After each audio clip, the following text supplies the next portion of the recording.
Buen día, alumnos. Estamos en la quinta clase de mecánica analítica y hoy veremos la dinámica del cuerpo rígido. Es decir, esta es la única materia de la carrera de ingeniería en la que vemos el cuerpo como rígido. El cuerpo rígido, como ya lo hemos definido, ¿no es cierto?, con la invariabilidad de las distancias mutuas durante el movimiento. En todas las demás materias, e incluso al final en esta misma materia, también veremos que los cuerpos son deformables, como es la realidad que ya conocemos. Es decir, en este caso vamos a idealizar el cuerpo de manera tal que lo consideramos rígido. Partamos de la base de ver la configuración del sistema. Es decir, definimos el sólido o el cuerpo rígido como un sistema sujeto a las condiciones de invariabilidad de las distancias mutuas entre las partículas que lo forman. Eso ya lo hemos explicado en clases anteriores. La configuración, es decir, dados puntos que no sean colineales, o sea, que no estén en una misma línea, estarán vinculados entre sí. Supongamos acá dos puntos, M1 y M2, de masa M1 y de masa M2, están vinculados entre sí, ¿no es cierto? Entonces, podemos decir que tenemos dos puntos, o sea, en este caso el sistema es n igual a 2, con un vínculo. ¿Está bien? Ahora, ¿qué pasa si nosotros incrementamos? Ahora tenemos tres masas. La masa M1, la masa M2 y la masa M3. Entonces tenemos tres masas, es decir que en este caso N es igual a 3, tenemos tres masas y por cierto tenemos 1, 2, 3, tres vínculos. Tenemos tres vínculos y tenemos tres masas. En cada uno de estos esquemas que estamos planteando, acá vamos a plantear n igual a 4, ¿no es cierto? N igual a 4 masas, M1, M2, M3, M4, y veremos que tendremos 1, 2, 3, 4, 5, 6 vínculos, ¿verdad? Entonces, la cantidad de coordenadas, bueno, en el caso de una partícula, ¿no es cierto?, nosotros tenemos x1, y1, z1, o sea, tenemos tres coordenadas por cada masa, por cada partícula. Es decir que acá vamos a ver, entonces, que va a haber 3n coordenadas, de acuerdo a n, el número de partículas que tengamos. Entonces, consideremos, digamos, partamos de esta suposición intermedia, donde tenemos tres masas. Entonces tenemos tres puntos que no son colineales, o sea, que no están en la misma línea. Es decir que tenemos 9 coordenadas, ¿no es cierto? 9 coordenadas. Tenemos tres vínculos, o sea, menos 3 vínculos, y eso nos va a dar 9 menos 3, 6. ¿Qué son esos 6? Bueno, esos 6 son los grados de libertad que tiene el sistema de n partículas, y que si esas partículas están cohesionadas, entonces estamos en presencia de un cuerpo rígido o sólido rígido. Si nosotros consideramos, por ejemplo, este esquema de 4 masas, entonces con 4 masas tenemos 3n, 3 por 4, 12 coordenadas, ¿no es cierto? Menos, ¿cuántos dijimos que eran los vínculos? 1, 2, 3, 4, 5, 6, menos 6, es decir, que nos da 6. Siempre nos va a dar, en el esquema que estamos planteando y con la idealización que estamos considerando, siempre nos va a dar 6 grados de libertad. Es decir, que el sólido rígido, lo ponemos aquí, va a ser 3n menos 3n menos 6 igual a 6. Los 3n, ¿no es cierto?, son las coordenadas, los 3n menos 6 son los vínculos, y los 6 son los parámetros independientes o grado de libertad que necesitamos para el movimiento del cuerpo. El número de vínculos o ligaduras siempre lo tenemos que tener presente en las estructuras de ingeniería. Entonces, un sólido rígido necesita en el espacio 6 parámetros independientes para determinar su configuración, independientemente del número de partículas que tenga, como lo acabamos de ver. Pueden existir otras ligaduras, restricciones o vínculos sobre el sólido rígido, aparte de las de rigidez. Por ejemplo, puede verse obligado a moverse sobre una determinada superficie o a conservar un punto fijo. Así, se reducirá aún más el número de grados de libertad y, por ende, también se va a reducir el número de parámetros independientes necesarios. Entonces, vamos a ver los diferentes casos. Comencemos con el momento cinético del cuerpo rígido. Ahora sí, vamos a considerar el cuerpo rígido, por lo cual la letra con la que representamos el momento cinético la vamos a cambiar. Antes, en clases anteriores, la habíamos llamado con una letra L, ahora la vamos a llamar con una letra K. Entonces, el momento cinético con respecto a G, el baricentro, va a ser K sub G. Y va a ser igual, tal cual como lo hemos planteado anteriormente, Gp sub I, o sea, la distancia de G a cada partícula P sub I por la cantidad de movimiento de cada partícula, mi por V sub I. En este caso, estamos considerando el cuerpo rígido como una suma de partículas, de n partículas, y no como un continuo con el cual usaríamos integrales en lugar de sumatorias, que ya lo vamos a ver más adelante. Como es válido pensar en el sólido rígido, la velocidad del punto P sub I, de un punto P sub I, va a ser V sub I, tal cual como hemos visto anteriormente, la velocidad del punto P sub I va a ser V sub I igual a la velocidad del centro de masas o del baricentro más omega por la distancia entre el baricentro y la partícula P sub I. De manera tal que si reemplazamos en nuestra expresión K sub G, vamos a tener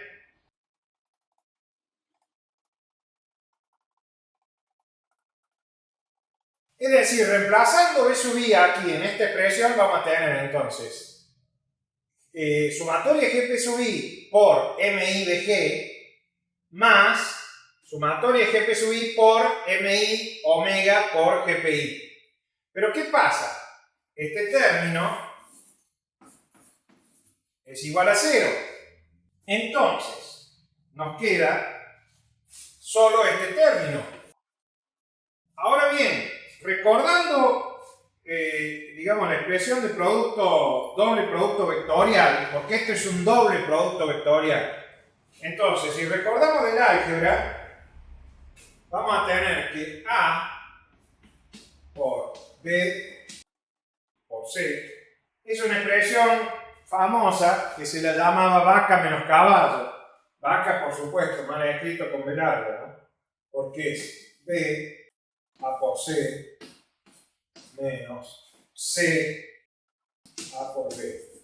De manera tal que de productos vectoriales pasamos a productos escalares. Eso ya lo hemos visto en álgebra, o sea que no me detengo a explicarlo. Entonces, la expresión de K sub G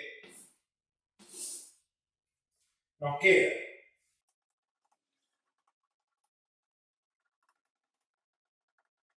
es decir que llevando ahora esta expresión a nuestro doble producto vectorial aquí, Gpi por mi omega por Gpi, nos queda que el momento cinético con respecto al baricentro G es igual a la sumatoria de mi omega escalar Gpi cuadrado menos MI, sumatoria de MI, GPI, por el producto escalar GPI por omega.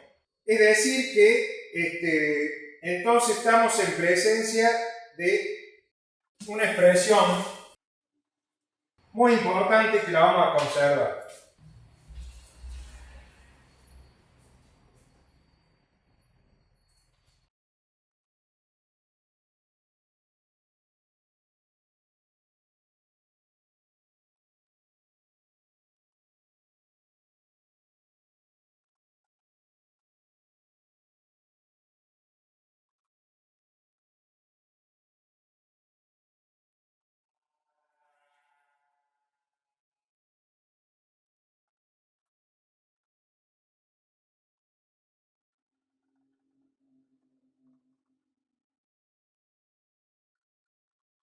Si nosotros ahora proyectamos en un sistema de coordenadas cuyo origen es G, el baricentro o centro de masas, entonces vamos a tener las expresiones del momento cinético en las funciones coordenadas en función de cada eje, el X, el Y, etc.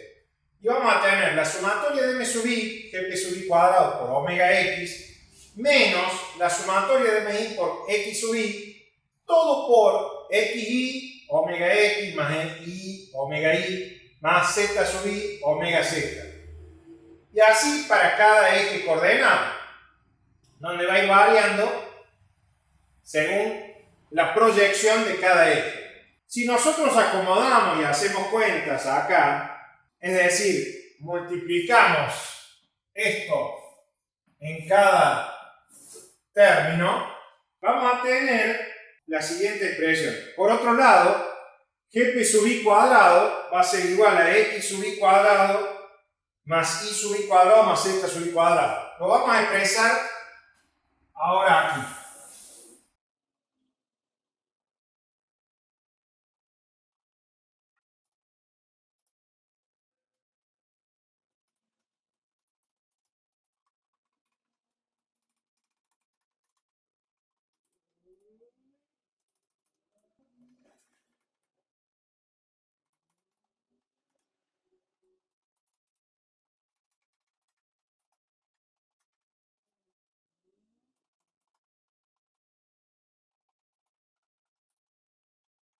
Entonces, considerando que GP sub I cuadrado es XI cuadrado más I sub I cuadrado más Z sub I cuadrado, la expresión nos queda de esta forma. Y distribuyendo cada término, el producto de XI y ZI en cada término, nos va a quedar esta expresión. Entonces ahora tenemos las proyecciones del momento cinético de esta forma. Si reagrupamos un poco, reagrupando un poco, vamos a tener lo siguiente.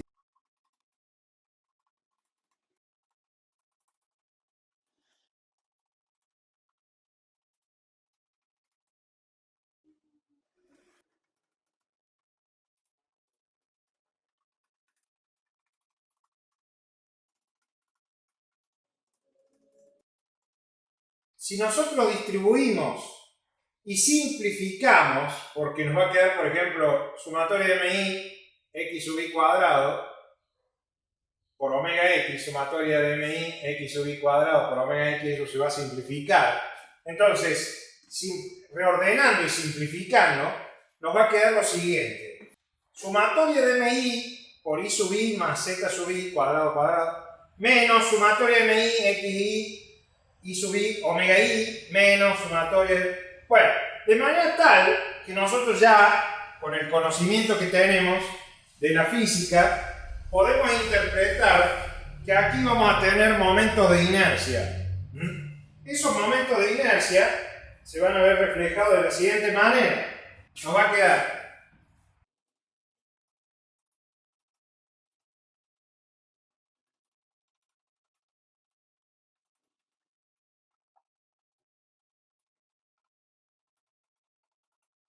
K sub Gx, o sea, la proyección del momento cinético en el eje X nos va a quedar I sub X omega X menos I sub XY omega Y menos I sub XZ omega Z, y así sucesivamente.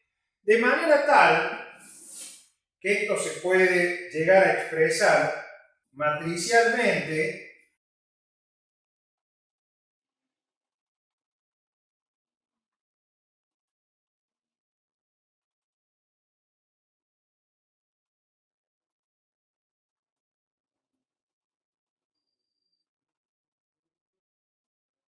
la expresión de un vector momento cinético igual a una matriz de inercia por el vector rotación, velocidad angular en X, velocidad angular en Y, velocidad angular en Z.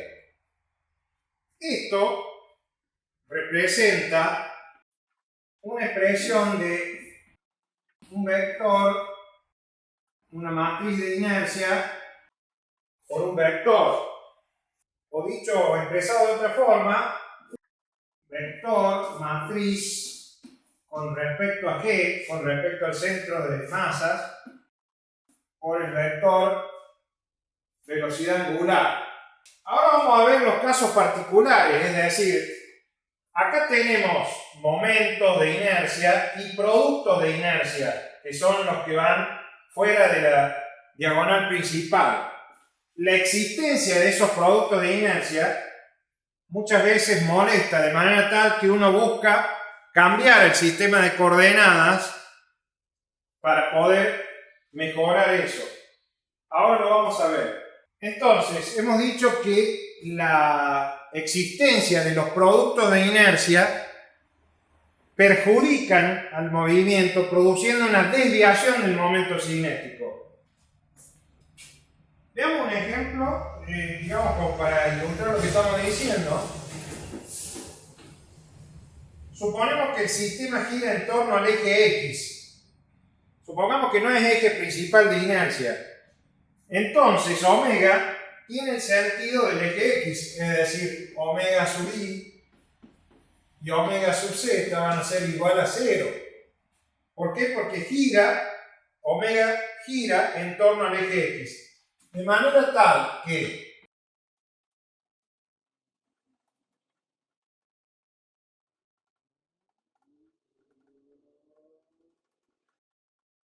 entonces, como la única que tenemos con valores omega x, entonces K sub Gx, K sub Gi y K sub Gz va a ser igual a la matriz de inercia, el tensor de inercia, multiplicado por omega x y los demás son 0. De manera tal que nos va a quedar esta expresión. Si este eje x, el eje x, es un eje principal de inercia, como ustedes han visto en física, entonces, en ese caso, los productos de inercia serían 0, de manera tal que el único resultado sería este. Porque al hacer el producto, si los productos de inercia son 0, lo único que tenemos es la diagonal principal, entonces nos va a quedar esta expresión. En este caso particular, el momento cinético tiene la dirección del vector rotación. El momento cinético tiene la misma dirección que el vector omega, el vector rotación. Luego vamos a tener casos particulares, como por ejemplo el momento cinético con un punto fijo. El momento cinético con un punto fijo, si nosotros seguimos un mecanismo similar de deducción del que hemos hecho, ahora en lugar de G vamos a tener O, un punto O, que es el punto fijo, un punto fijo O. Entonces, el momento de inercia va a ser con respecto a O por el vector rotación omega. Lo mismo puede ocurrir para el momento cinético con un eje fijo. Si tenemos el momento cinético con respecto a un eje fijo, se toma un punto O de ese eje fijo, supongamos que el eje lo llamemos E, un eje E, entonces se toma un punto O de ese eje, y siendo U el versor del eje E, siendo U el versor del eje E, entonces omega tendrá la expresión, ya que omega rota alrededor del eje, porque estamos hablando de que el cuerpo rígido rota alrededor de un eje fijo. Entonces se proyecta el momento cinético con respecto a ese punto O que pertenece al eje E, de manera tal que queda, recordemos que para proyectar usamos el producto escalar, entonces la proyección del momento cinético con respecto a O lo multiplicamos por el versor y queda el momento cinético proyectado. Es decir, que el momento cinético va a ser los momentos de inercia con respecto a ese eje por el vector rotación omega. El momento de inercia del sistema rígido respecto al eje E es este.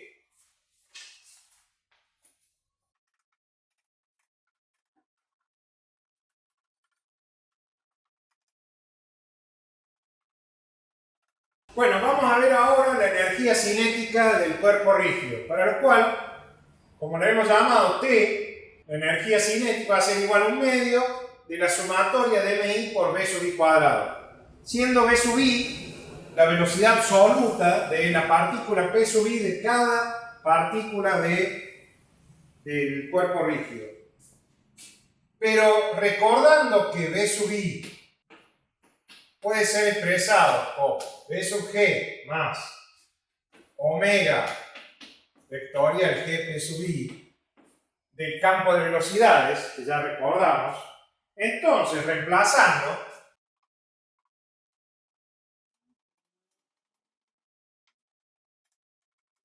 vamos a tener entonces T igual a 1/2 de la sumatoria de MI por V sub I, V sub G más omega GPI, por V sub G más omega GPI, porque está al cuadrado.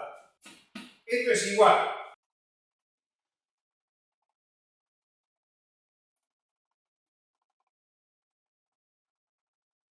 Bueno, entonces, 1/2 de sumatoria de MI por V sub G al cuadrado, más 2 veces por 1/2 de sumatoria de MI por V sub G por G, omega por GPI, más 1/2 de la sumatoria de MI por omega por Gp sub I al cuadrado. Finalmente, la energía cinética T nos queda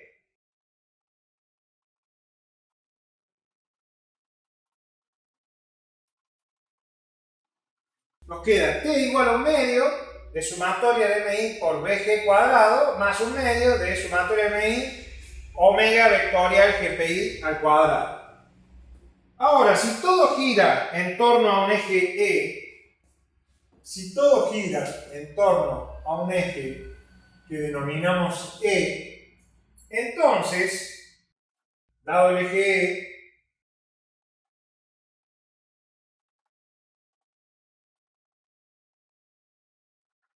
este es el vector omega, o sea, todo está girando en torno a un eje E. Entonces tenemos el punto G, Gp sub I, y una distancia perpendicular al eje E que la llamamos D sub I.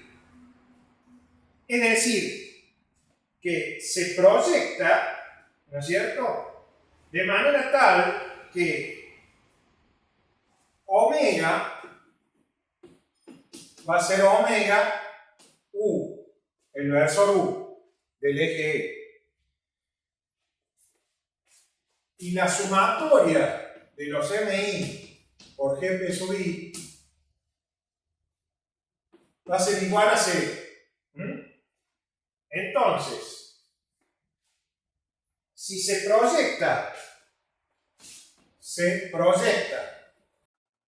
el versor U, producto Gp sub I, eso es directamente D sub I, en modo. Es decir que, porque el segundo término, este segundo término, nos quedaría 1/2 de la sumatoria de los M sub I, U,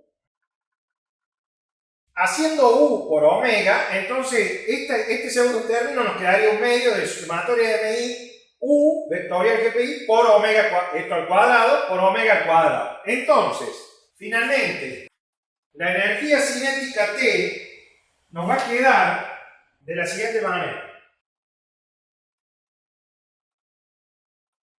Nos va a quedar T igual 1/2 de la sumatoria de MI por B sub G al cuadrado, que era nuestro primer término aquí, más 1/2 de la sumatoria de MI por D sub I al cuadrado por omega al cuadrado.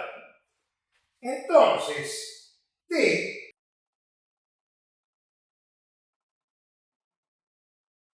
la energía cinética nos queda 1/2 de la masa total por B, la velocidad del centro de masas al cuadrado, más 1/2 del momento de inercia con respecto al eje E por omega al cuadrado.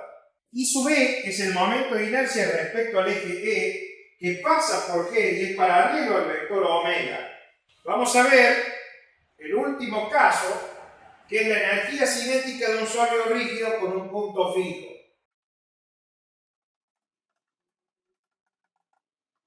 Por último, vamos a ver la energía cinética de un cuerpo rígido con un punto fijo. Ese punto O tiene velocidad nula.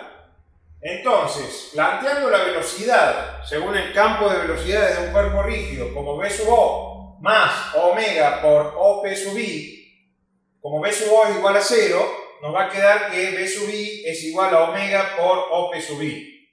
Entonces, la energía cinética de 1/2 de la suma de la M sub I por la V sub I al cuadrado nos queda omega por OP sub I al cuadrado, reemplazando V sub I.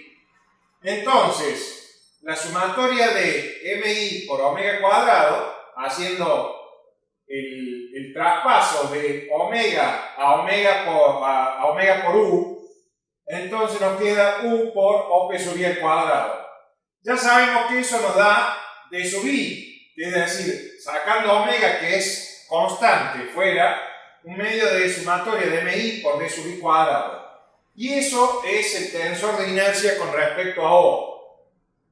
También lo podemos expresar de la siguiente manera. En lugar de poner V sub I al cuadrado, ponemos el producto escalar de V sub I por V sub I por sí mismo. Y uno de esos V sub I lo reemplazamos por omega por OP sub I. De manera tal que acá nos queda, sacando omega afuera, OP sub I vectorial MI BI, que es la cantidad de movimiento. Entonces, el momento de la cantidad de movimiento es el momento cinético con respecto a O. De manera tal que la energía cinética nos queda igual a 1/2 de omega por K sub O.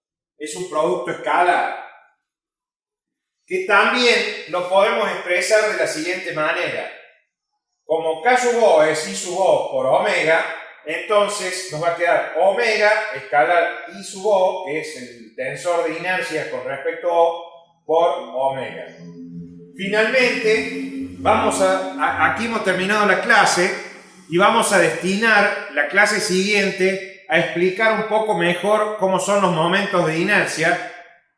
Los momentos de inercia, si bien ustedes ya lo han estudiado, pero es un tema muy importante en ingeniería, por lo cual voy a destinar la clase que viene. Hasta la próxima, alumnos.